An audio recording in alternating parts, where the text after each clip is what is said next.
عورتیں ان باتوں کی پرواہ نہیں کرتی. تو حالانکہ یہ خالصتاً عورتوں کے مسائل ہیں، لیکن یہ بھی مرد کی ذمہ داری میں آتے ہیں کہ وہ عورت کی نمازوں کی بھی فکر کرے. اتنی فکر مردوں کو معلوم ہونی چاہیے اور وہ پوچھیں بھی کہ کیا ہو رہا ہے. اس کا ایک فائدہ یہ بھی ہے نا کہ پھر مرد کو عورت کے معاملات سے باخبر رہنا پڑے گا، وہ اس سے لاپرواہ اور بے پرواہ نہیں ہو سکتا. 8ویں یہ کہ اگر اس کی بیویاں ایک سے زیادہ ہوں تو ان میں عدل و انصاف کرے. رات گزارنے اور خرچ دینے میں برابری ہے، نہ کہ محبت کرنے میں، کیونکہ یہ اس کے اختیار میں نہیں ہے. پھر اگر سفر پر جائے اور چاہے کہ کسی بیوی کو ساتھ لے جائے تو ان میں قرہ ڈالے، نہیں ٹاس کرے، جس کے نام پر نکلے اس کو ساتھ لے جائے، کیونکہ نبی صلی اللہ علیہ وسلم کا طریقہ یہی تھا. 9ویں مخالفت ہے.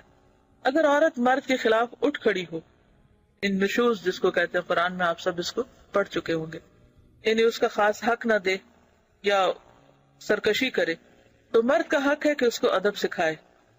یعنی جائز بات میں بھی مرد کی بات سنے ہی نہ، مانے ہی نہ، اس کا حق نہ دے، تو پھر شوہر ہی کو اللہ نے ذمہ دیا ہے کہ وہ بیوی کو سمجھائے، اسے طاقت سے اطاعت پر آمادہ کرے. لیکن اس تادیب میں یعنی ادب سکھانے میں درجہ بندی کو ملحوظ رکھے، سٹیپ بائی سٹیپ. پہلے اسے نصیحت کرے، پھر دھمکی دے، اگر اس سے فائدہ نہ ہو تو اسے اس کے بستر میں تنہا چھوڑ دے، کیونکہ یہ بات عورت پہ بہت گراں گزرے گی. اس کی طرف پیٹ کر لے، یعنی ناراض ہو جائے. اس کا بھی اثر نہ ہو تو اپنا بستر الگ کر لے، اور اس سے 3 دن سے کم بول چال بند کر دے. 3 دن سے کم، زیادہ نہیں. پھر اگر اس سے بھی فائدہ نہ ہو تو اسے مارے، لیکن سخت نہ مارے، اور وہ یہ ہے کہ اس کا جسم خون آلود نہ ہو اور اس کے چہرے پر بھی نہ مارے.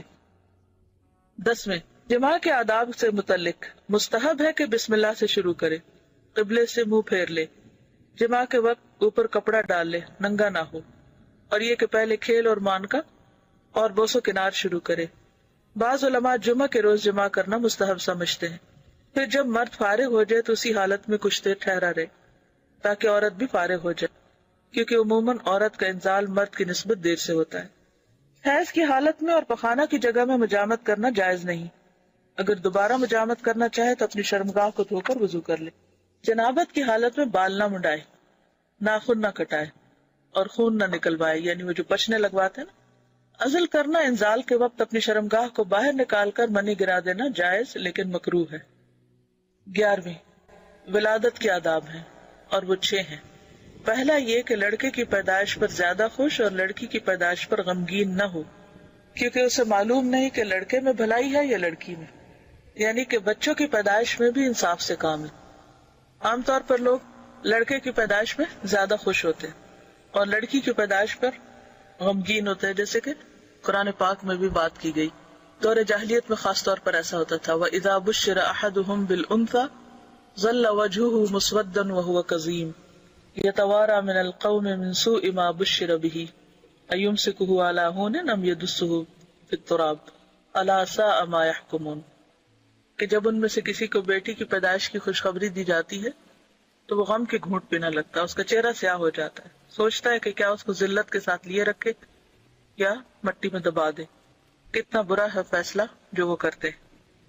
تو بات یہ ہے کہ کسی کو نہیں پتا کہ اس کا فائدہ لڑکے کی پیدائش میں ہے یا لڑکی کی پیدائش میں. کون کس کے حق میں زیادہ بہتر ہے اللہ ہی جانتا.